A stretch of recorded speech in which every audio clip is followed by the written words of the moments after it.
அஸ்ஸலாமு அலைக்கும். Hi dears, welcome back to our channel Arfan creation. எல்லாரும் எப்படி இருக்கீங்க? அல்ஹம்துலில்லாஹ் எல்லாரும் ரொம்ப நல்லா இருக்கீங்க அப்படின்னு நம்புகிறேன். இன்றைக்கி என்ன விலாக்னு பார்த்தீங்கன்னா, என் ஹஸ்பண்ட் ஒரு சர்ப்ரைஸ் விசிட்னு சொல்லலாம். துபாயிலேருந்து இந்தியா வந்திருந்தாங்க. எங்களுக்கே அது தெரியாது. ரொம்ப ரொம்ப சர்ப்ரைஸாக தான் இருந்தது. அன்னைக்கு என்னால் வீடியோ எடுக்க முடியல. அன்னைக்கு மறுநாள் எடுத்த விலாக் தான் இது. கண்டிப்பாக நம்ம ஹஸ்பண்ட் ஊருக்கு வராங்கன்னா கண்டிப்பாக அவங்களுக்காக ஸ்பெஷலாக தான் நம்ம லஞ்ச்லாம் பண்ணுவோம். ஏன்னா அங்கே சரியாக சாப்பிட மாட்டாங்க, வேலைன்னு கண்டிப்பாக ஓடுவாங்க. வீட்டு சாப்பாடை ரொம்பவே மிஸ் பண்ணியிருப்பாங்க. அந்த மாதிரி இருக்கும்போது அவங்க எப்போல்லாம் வெக்கேஷனுக்காக ஊருக்கு வராங்களோ அப்போல்லாம் அவங்களுக்கு பிடிச்ச மாதிரியான சாப்பாடு தான் கண்டிப்பாக நம்ம சமைச்சு தருவோம். அன்றைக்கி மறுநாள் பார்த்திங்கன்னா பிரியாணி பண்ணியிருந்தேன். அதாவது சிக்கன் பிரியாணி பண்ணியிருந்தேன். என் ஹஸ்பண்டுக்கு ரொம்ப பிடிக்கும். அதனால் பார்த்து நான் பிரியாணி செய்ய ஸ்டார்ட் பண்ணேன். இந்த பிரியாணி ரெசிபி நான் இது வரைக்குமே உங்கள்கிட்ட ஷேர் பண்ணது கிடையாது. ரொம்ப ரொம்ப ஒரு சூப்பரான ஒரு பிரியாணி ரெசிபி தான் இது. அதுக்கு பார்த்திங்கன்னா நான் ஃபர்ஸ்ட் பார்த்திங்கன்னா இந்த சிக்கன் ஃப்ரைக்காக நான் மேரினேட் பண்ணி எடுத்து வச்சிட்டேன். முட்டை பாயில் பண்ணி எடுத்து வச்சிட்டேன். இன்னொரு பக்கம் பிரியாணி செய்யறதுக்காக வெங்காயம் தக்காளிலாம் கட் பண்ணி ரெடி பண்ணி வச்சுக்கிட்டேன்.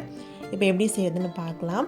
இப்போ இந்த பிரியாணி செய்யறதுக்கு ஒரு பேன் எடுத்துக்கலாம். பேன் நல்லா சூடானதும் அதில் ஒரு 4 டேபிள் ஸ்பூன் அளவுக்கு நான் ஆயில் சேர்த்துக்கிறேன். அதுக்கப்புறமா ஒரு 2 டேபிள் ஸ்பூன் அளவுக்கு நம்ம நெய் சேர்த்துக்கலாம். நெய்யும் ஆயிலும் நல்லா சூடானதுக்கப்புறமா நம்ம 2 துண்டு பட்டை, ஒரு 5-6 கிராம்பு, 2 பிரிஞ்சலை நான் எடுத்திருக்கேன். இதை நம்ம சேர்த்துட்டு ஒரு 5 நிமிஷம் நல்லா ரோஸ்ட் ஆகிற வரைக்கும் விட்டுறலாம். இதோட ஃப்ளேவர் நல்லா இந்த எண்ணெயிலையும் நெய்யிலையும் இறங்கட்டும். அடுத்து நான் 2 மீடியம் சைஸ் வெங்காயம் இந்த மாதிரி தின்னாக ஸ்லைஸ் பண்ணி எடுத்து வச்சுருக்கேன். அதையுமே சேர்த்து நல்லா வதக்கி விட்டுக்கோங்க. வெங்காயம் நல்லா கோல்டன் ப்ரௌன் கலருக்கு நல்லா வதங்கணும்.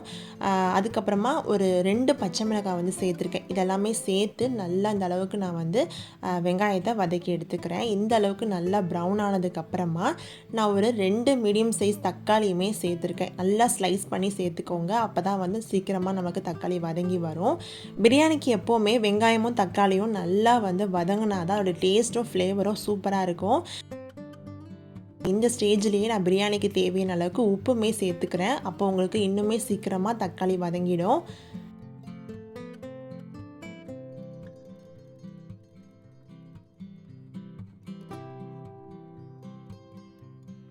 தக்காளி நல்லா வதங்குற கேப்லேயே நான் புதினா கொத்தமல்லி சேர்த்துட்டு ஒரு 5 நிமிஷம் நல்லா வதக்கின கையோட நான் மூடி போட்டு வச்சிடுறேன். எப்போவுமே பிரியாணி செய்யும் போது இந்த மாதிரி மூடி போட்டு நீங்கள் குக் பண்ணி பாருங்கள். நல்ல ஒரு ஃப்ளேவர்ஃபுல்லாகவே இருக்கும். ஒரு 5 நிமிஷம் கழித்து நான் ஓப்பன் பண்ணுறேன். நல்லாவே பார்த்திங்கன்னா வெங்காயம் தக்காளி நல்லா வதங்கி வந்துடுச்சு. இதுக்கப்புறமா தான் நான் இஞ்சி பூண்டு பேஸ்ட்டே சேர்க்க போகிறேன். இந்த பிரியாணிக்கு நான் இஞ்சி பூண்டு பேஸ்ட்டு பார்த்திங்கன்னா ஒரு 3 டீஸ்பூன் அளவுக்கு நான் சேர்த்துருக்கேன். இஞ்சி பூண்டு பேஸ்ட்டோட பச்சை வாசனை போகிற அளவுக்கு நல்லா நம்ம 5 நிமிஷத்துக்கு வதக்கிக்கலாம். நம்ம எப்போவுமே எல்லா பிரியாணியும் செய்யும் போது வெங்காயம், பச்சை மிளகாய், அதுக்கப்புறமா இஞ்சி பூண்டு பேஸ்ட்லாம் ஆட் பண்ணதுக்கப்புறமா தான் தக்காளி சேர்ப்போம். ஆனால் நான் எல்லாமே வதக்கினதுக்கப்புறமா தான் நான் இஞ்சி பூண்டே சேர்த்து நல்லா 5 நிமிஷம் குக் பண்ணியிருக்கேன். இப்படி பண்ணும்போது உங்களுக்கு அடிப்பிடிக்காது. நல்லா டேஸ்ட்டுமே இருக்கும். இப்போ பார்த்திங்கன்னா எல்லாம் நல்லா வதங்கி வந்துருச்சு. இப்போ நம்ம மசாலாலாம் சேர்க்கலாம். இப்போ 1 டீஸ்பூன் அளவுக்கு நான் மிளகாய்த்தூள் சேர்த்துருக்கேன். உங்கள் காரத்துக்கு ஏற்ப நீங்கள் மிளகாய்த்தூள் சேர்த்துக்கலாம். ஒரு 1/2 டீஸ்பூன் அளவுக்கு மஞ்சத்தூள் சேர்த்துக்கோங்க. அதுக்கப்புறமா 1 டீஸ்பூன் அளவுக்கு பிரியாணி மசாலா சேர்த்துக்கிறேன். இந்த 3 மசாலாவும் போதும். இதுக்கப்புறமா நம்ம மசாலா சேர்க்க வேணாம். இந்த மசாலா சேர்த்ததுக்கப்புறமா நல்லா பச்சை வாசனை போகிற அளவுக்கு நல்லா 5 நிமிஷத்துக்கு வதக்கி விட்டுக்கோங்க. இந்த அளவுக்கு எண்ணெய் பிரிஞ்சு வந்ததும் நம்ம தண்ணி கொஞ்சமாக சேர்த்து நல்லா குக் பண்ணிக்கலாம். நான் பண்ணுற பிரியாணி பார்த்திங்கன்னா கொஞ்சம் வடித்து தான் நான் எப்போவுமே பிரியாணி கூட ரைஸை சேர்த்து தான் பண்ணுவேன். அதனால் ஒரு பக்கம் பார்த்திங்கன்னா ரைஸை தனியாக வடிக்கிறதுக்காக நான் தண்ணி சூடு பண்ணி எடுத்து வச்சுக்க போகிறேன்.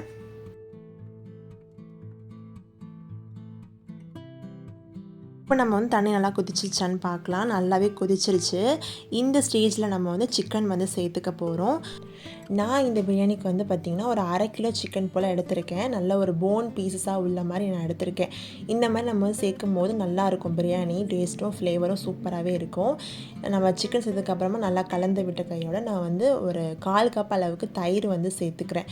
சேர்த்ததுக்கப்புறமா நல்லா கலந்து விட்டு நம்ம வந்து மூடி போட்டு வச்சிடலாம். அது நல்லா வந்து குக் ஆகி எண்ணெய் பிரிஞ்சு வந்ததுக்கப்புறமா நம்ம வந்து ரைஸை வந்து சேர்த்துக்க போகிறோம்.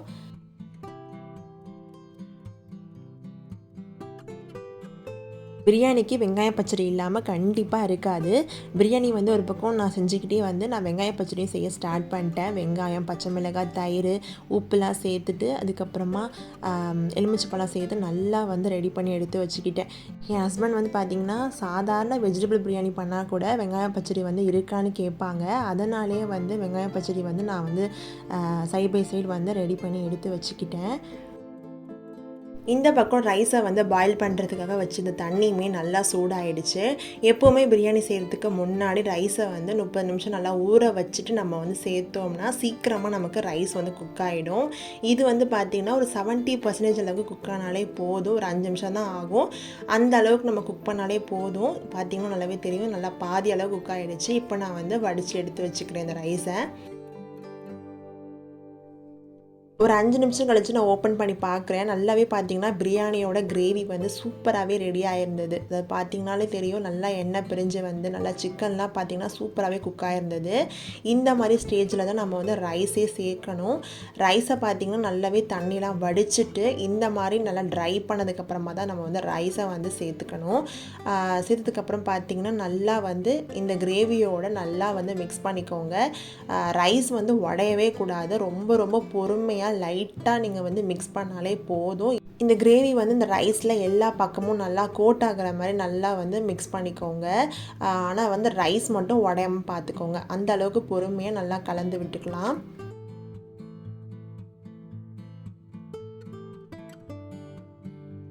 லாஸ்ட்டாக பார்த்திங்கன்னா அரிசி வடித்த தண்ணி வந்து ஒரு 1/4 கப் வந்து சேர்த்து நல்லா கலந்து விட்ட கையோட தம் வந்து போட்டுடலாம். இது வந்து சேர்க்குறனால கொஞ்சம் நமக்கு வந்து கரெக்டாக நமக்கு ரைஸ் வந்து குக் ஆகி நல்லா ஃப்ளேவர்ஃபுல்லாகவும் இருக்கும்.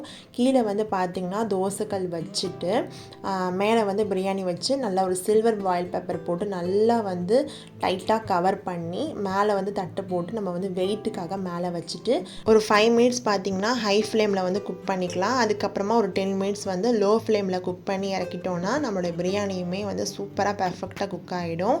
இது வந்து இருக்கட்டும். இன்னொரு சைடு வந்து பார்த்திங்கன்னா நான் வந்து சிக்கன் ஃப்ரை வந்து பண்ண ஸ்டார்ட் பண்ணிட்டேன்.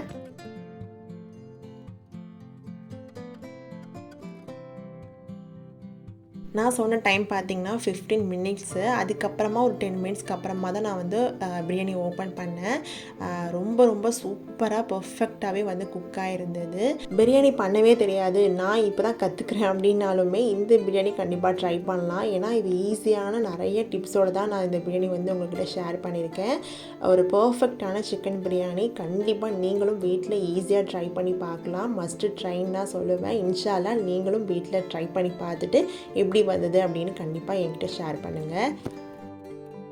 அர்ஃபான் அத்தா பார்த்திங்கன்னா 1 வயசு ஆகும்போது அர்ஃபான் குட்டிக்கு பர்த்டே அன்னைக்கு வந்தது தான். அதுக்கப்புறமா 8 மந்த்துக்கு அப்புறமா இப்போ தான் வந்திருந்தாங்க.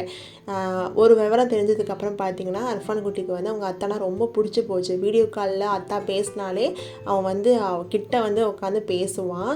இப்போ ஊருக்கு வந்ததுக்கப்புறம் பார்த்திங்கன்னா அவங்கக்கிட்ட விளாண்டுட்டு இந்த மாதிரி ஜாலியாக அவங்கக்கிட்ட வந்து ஒட்டிக்கிட்டானே சொல்லலாம். அது பார்க்குறதுக்கு ரொம்ப சந்தோஷமாக இருந்தது. அன்றைக்கி லஞ்சுக்கு வந்து பார்த்திங்கன்னா சூப்பரான என் ஹஸ்பண்டுக்கு ரொம்ப பிடிச்ச சிக்கன் பிரியாணி வந்து பண்ணியிருந்தேன். இந்த பிரியாணி வந்து ரொம்ப சொதப்பல் இல்லாமல் சூப்பராக பண்ணணும் அப்படின்னு சொல்லிட்டு பார்த்து பண்ணேன். என் ஹஸ்பண்டுக்கும் ரொம்பவே பிடிச்சிருந்ததுன்னே சொல்லலாம். அதுக்கப்புறம் வெங்காயம் பச்சடி, முட்டை, அதுக்கப்புறமா சிக்கன் ஃப்ரை எல்லாமே ரெடி பண்ணியிருந்தேன். தால்ச்சா மட்டும்தான் மிஸ். ஏன்னா வந்து அது வேணாம் அப்படின்னு சொல்லிட்டாங்க. அதனால் அது மட்டும் பண்ணலை. அல்ஹம்துலில்லாஹ் அன்றைக்கி நல்லாவே வந்து எல்லோரும் திருப்தியாகவே சாப்பிட்டோம்.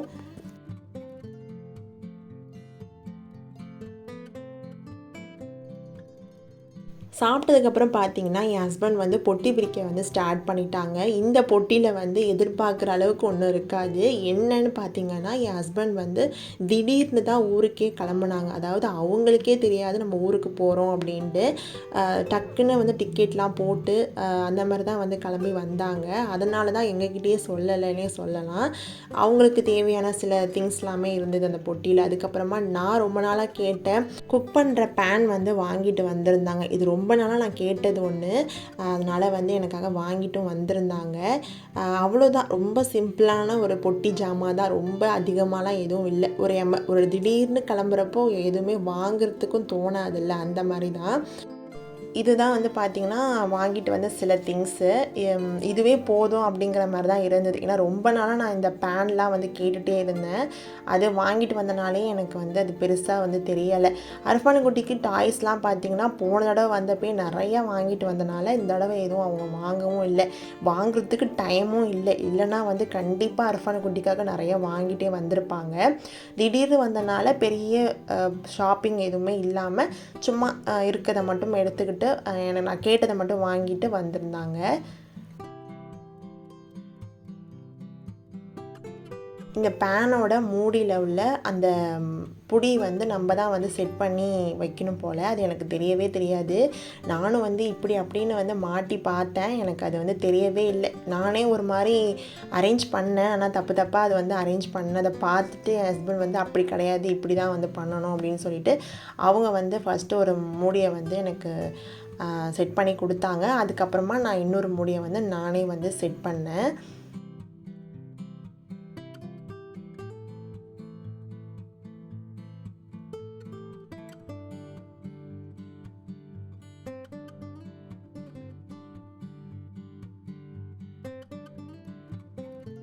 ஒரு வழியாக பார்த்திங்கன்னா ஹஸ்பண்ட்டை கேட்டு நானுமே வந்து ஒரு மூடியோட பொடியை வந்து நானுமே வந்து செட் பண்ணி அரேஞ்ச் பண்ணி வச்சுட்டேன். அதுக்கப்புறம் பார்த்திங்கன்னா பேன்லாம் வந்து நல்லா மூடி போட்டு ரெடி பண்ணி எடுத்து வச்சாச்சு. இந்த பேன்லாம் வந்து எப்படி இருக்குது அப்படின்னு கண்டிப்பாக நீங்களுமே சொல்லுங்கள். எனக்கு ரொம்பவே பிடிச்சிருந்தது இந்த பேனு.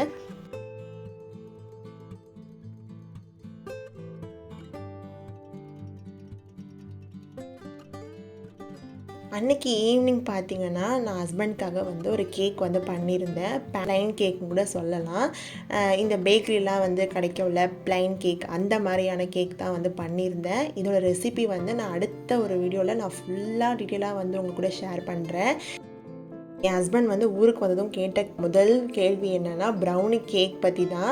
ப்ரௌனி கேக்லாம் பண்ணியிருக்கீங்க, எனக்கெலாம் வந்து கேக் இல்லையா அப்படின்ட்டு. அதனால தான் அன்னைக்கு ஈவினிங்க்கு வந்து இந்த கேக் வந்து பண்ணியிருந்தேன்.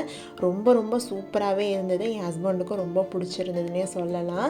நம்ம ஹஸ்பண்ட் மட்டும் இல்லை, நம்ம அத்தாவோ அண்ணனோ தம்பியோ துபாயில் இருக்காங்க அப்படின்னாலே கண்டிப்பாக ரொம்ப கஷ்டப்படுவாங்க. சாப்பிடக்கூட மாட்டாங்க, ஒரு வேளை சாப்பிடுவாங்க, 2 வேளை வந்து சாப்பிடாம பட்னி கூட கிடப்பாங்க. ஆனால் ஊருக்கு வந்ததும் அவங்களுக்கு பிடிச்ச மாதிரி நிறைய விஷயங்கள் பண்ணி கொடுக்கும்போது அதில் வர சந்தோஷமே வந்து தனி தான். அதனால தான் அன்றைக்கி வந்து என் ஹஸ்பண்டுக்கு பிடிச்சதெல்லாமே வந்து செஞ்சு கொடுத்தேன்.